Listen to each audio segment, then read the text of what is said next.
আপনি যদি বাজরিকার পাখি পালন করে থাকেন তাহলে এই ভিডিওটি আপনার জন্য।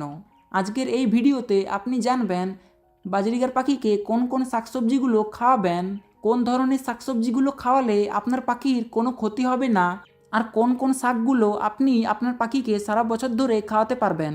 তো আসুন শাকসবজিগুলো সম্পর্কে জেনে নেওয়া যাক। নাম্বার 1, সজনে পাতা। তালিকায় সর্বপ্রথমে রয়েছে সজনে পাতা। সজনে পাতাকে বলা হয় প্রাকৃতিক মাল্টিভিটামিন। পৃথিবীর মধ্যে যত রকমের পুষ্টি সমৃদ্ধ শাকসবজি রয়েছে এগুলোর মধ্যে সবচেয়ে বেশি ভিটামিন পাওয়া যায় এই সজনে পাতাতে। তাই আপনিও যদি আমার মতো কোনো ওষুধ বা মেডিসিন ব্যবহার না করেই পাখিকে সুস্থ রাখতে চান তাহলে আপনাকে অতি অবশ্যই এই সজনে পাতা পাখিকে খাওয়াতে হবে। আর এই সজনে পাতাটা পাখিকে কন্টিনিউ খাওয়াতে পারলে আপনার পাখির শরীরে যত রকমের ভিটামিনের ঘাটতি রয়েছে সেগুলো সব পূরণ হয়ে যাবে। আর সবচেয়ে বড় ব্যাপার হলো এই সজনে পাতাটা আপনি খুব সহজেই সংগ্রহ করতে পারবেন। এটা সব জায়গাতেই কম বেশি পাওয়া যায়। তো এই সজনে পাতাটা আপনি পাখিকে কিভাবে খাওয়াবেন আসুন জেনে নিই। আপনার পাখিকে আপনি সপ্তাহে 2 থেকে 3 দিন এটা দিতে পারেন। তবে অতি অবশ্যই খেয়াল রাখতে হবে একদিনে পাখিকে 2-3 রকমের শাকসবজি খেতে দেওয়া যাবে না। মানে যেদিন আপনি পাখিকে সজনে পাতা দেবেন সেদিন আর কোনো রকম শাকসবজি পাখিকে খাওয়াবেন না। এতে করে পাখির পেটের সমস্যা বা ডায়রিয়া দেখা দিতে পারে, আবার অনেক সময় পাখি মারাও যেতে পারে। তাই আপনি সপ্তাহে শুধুমাত্র 2 থেকে 3 দিন সিড মিক্সের পাশাপাশি এই শাকসবজি দেবেন, আর বাকি দিনগুলোতে শুধুমাত্র সিড মিক্স থাকবে। মানে নর্মাল যে সিড মিক্সটা পাখিকে খাওয়ান সেটা পাখির খাঁচায় সবসময় দেওয়া থাকতে হবে। 2 নাম্বার, তালিকার 2 নম্বরে রয়েছে তুলসী পাতা।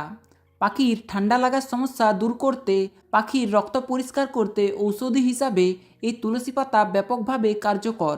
সবচেয়ে বড় কথা হলো বাজরিগার কিংবা এই ধরনের পাখিগুলোকে আপনি যদি ওষুধ খাওয়াতে চান, ধরুন আপনার পাখির ঠান্ডা লেগেছে, তৎক্ষণাৎ আপনিও তাদেরকে কোনো ওষুধ মিশ্রিত জল খাওয়াবেন বা ওষুধ মিশ্রিত খাবার খাওয়াবেন, তো এটা খুবই কঠিন কাজ। কারণ আপনি হয়তো কম জলে বেশি পরিমাণ ওষুধ দিয়ে ফেলবেন কিংবা বেশি জলে কম পরিমাণ ওষুধ, যেটা পাখির জন্য মারাত্মক ক্ষতিকর। আবার হয়তো অনেক সময় আপনিও ওষুধের সঠিক ডোজ সম্পর্কে জানেন না, আর যার কারণে ভুল ওষুধ ব্যবহার করে পাখিগুলো অসুস্থ হয়ে মারা যায়। তো এই সমস্ত ওষুধের ঝামেলাতে না গিয়ে আপনি পাখিকে এই তুলসী পাতাটা দিতে পারেন। এটা পাখির বিভিন্ন রোগকে খুব সহজেই সারাতে পারবে। এছাড়াও অনেকের পাখি ঝিমায়, গা ফুলিয়ে বসে থাকে, আবার দেখা যায় পাখির জ্বর হয়েছে। তো এই সমস্যাগুলোর সমাধানের জন্যেও এই তুলসী পাতা ব্যাপক কার্যকরী। তো আপনি পাখিকে এই তুলসী পাতাটা কিভাবে খাওয়াবেন? নর্মালি তুলসী গাছ থেকে পাতা সংগ্রহ করে সপ্তাহে 2 দিন সকালবেলায় আপনি এই তুলসী পাতাটা দিতে পারেন। এবার যদি আপনার পাখির ইতিমধ্যেই ঠান্ডা লেগে গেছে তাহলে এই তুলসী পাতাটা সপ্তাহে 4 থেকে 5 দিন দিতে পারেন, এতে করে ভালো রেজাল্ট পাওয়া যাবে। তালিকার পরবর্তীতে রয়েছে নিম পাতা। আমরা কম বেশি সবাই জানি নিম পাতার গুণাগুণ সম্বন্ধে। বিশেষ করে এটা পাখির শরীরে যদি কৃমি থাকে তাহলে সেই কৃমি দূর করতে অনেকটাই হেল্প করে। তাই এই নিম পাতাটাও সপ্তাহে 1 থেকে 2 দিন দিতে পারেন। এখানে আপনাকে একটা বিষয় সতর্ক থাকা প্রয়োজন। এই যে 3-4 রকমের শাকসবজির কথা বললাম এগুলো প্রতি সপ্তাহে একবার করে ব্যবহার করবেন।